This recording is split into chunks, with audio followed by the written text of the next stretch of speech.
Well, for me, the value of CPRS membership is hands down the connection to community. So the public relations community across Canada, we're a large country. We're separated by space. We're separated by industry and time zones and everything. But through CPRS, we somehow managed to bring PR practitioners together. And as a community, I have all these resources of support. So I'm a public relations professor. So when I need to know, how are other people teaching whatever public relations ethics or tackling public relations strategy in a crisis or whatever, and I'm thinking I just need to brainstorm with people, or I just want to talk through an issue with people.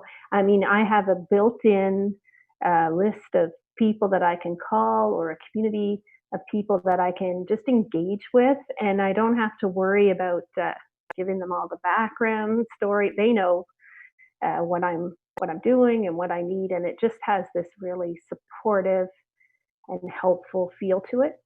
And in CPRS, we have specific communities defined that way, like the Health Communicators Academy, which is really digging into sort of the issues around health communication, which is a growing field in PR.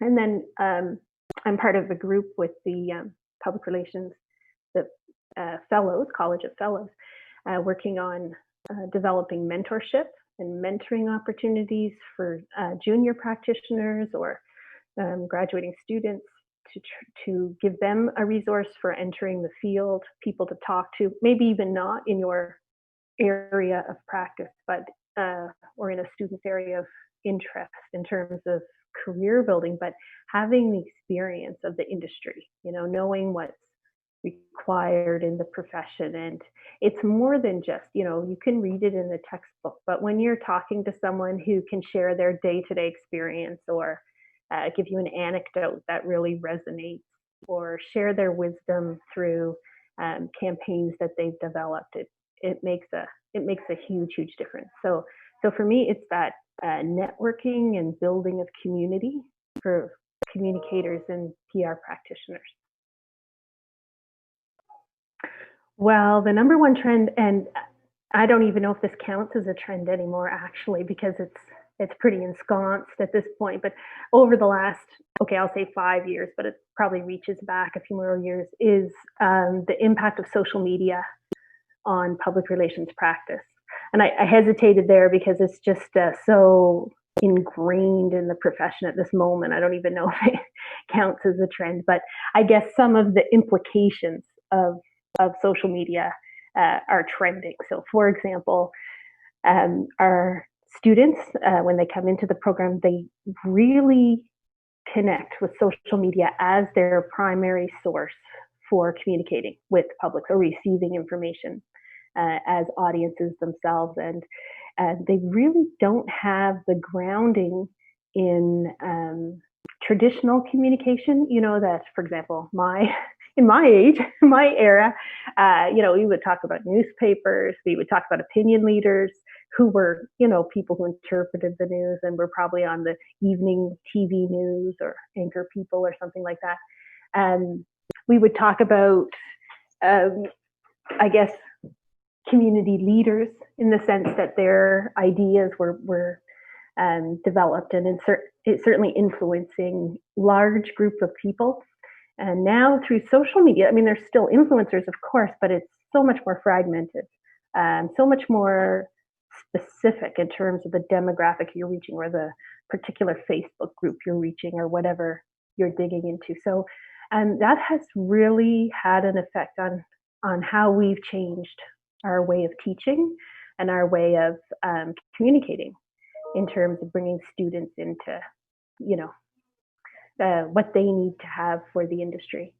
So there's that whole change in what communicators need to do and what communicators are anticipating. On the other hand, we also have very tangible, hands-on trends in public relations education, like hard skills with social media. How do you use LinkedIn to communicate to different publics? How do you use Hootsuite to organize, how do you design a communication message that fits in a tweet, that sort of thing is all new. And every time a new form of communication comes out, or a new, Snapchat wasn't even on our radar. Now we talk about frames and how to manage a message that way.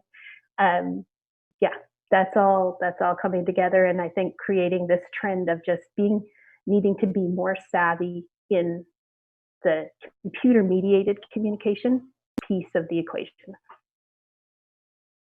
Right. Yeah, that was an interesting question. When I saw this one on the list, I was like, so like one part of my answer is sort of the same as any public relations practitioner, thinking about the code of professional conduct from CPRS and thinking about, okay, communicating transparently and honestly. I mean, that's all part of what I do. But as you mentioned, we also have this sort of added or specialized area, I guess. Maybe not added, but just a different form. And so I actually spent a lot of time on ethics applications for communications research that I'm involved in. And that is through the university and through SSHRC, the Social Sciences Humanities Research Council, which is the government arm that funds academic research. And the ethics around research involving human subjects, as they call it, is quite detailed and extensive for good reasons, because we in the past haven't always had researchers who behaved ethically. Almost all communication research involves humans because it's the nature of what we're doing and the relationships. So, we spend a lot of time thinking about, okay, what is the benefit of this research? Is it reasonable to ask people to participate? Will they get anything out of it? Will our findings move the profession forward or contribute to the body of literature, or the knowledge on this topic? Is what we're doing being handled in the most respectful way?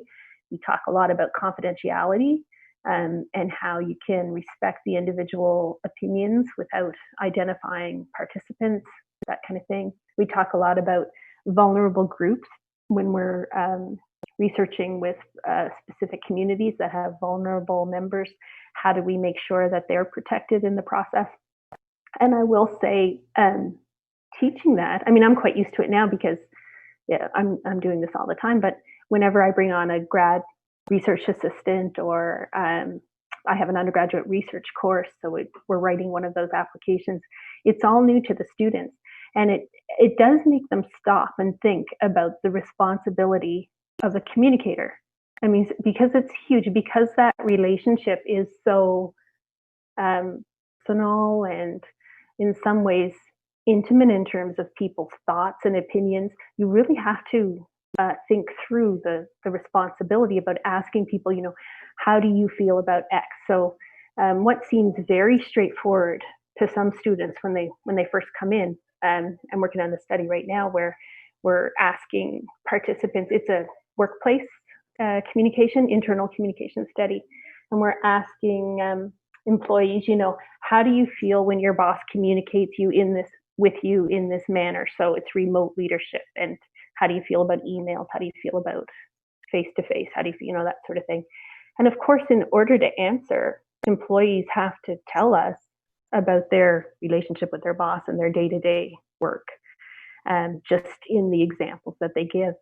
And we have to be respectful of the fact that, for some people, they might be putting themselves out there a little bit to do that. And we don't want any repercussions to come back on them.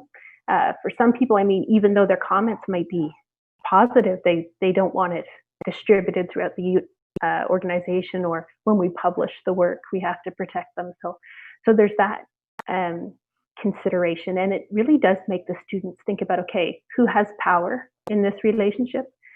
What are they doing with it? What are they using it for? And what can we do to manage that in a fair way? So I think in a lot of respects, that kind of gets to the core of what public relations ethics is all about, the power relationship and how that's managed.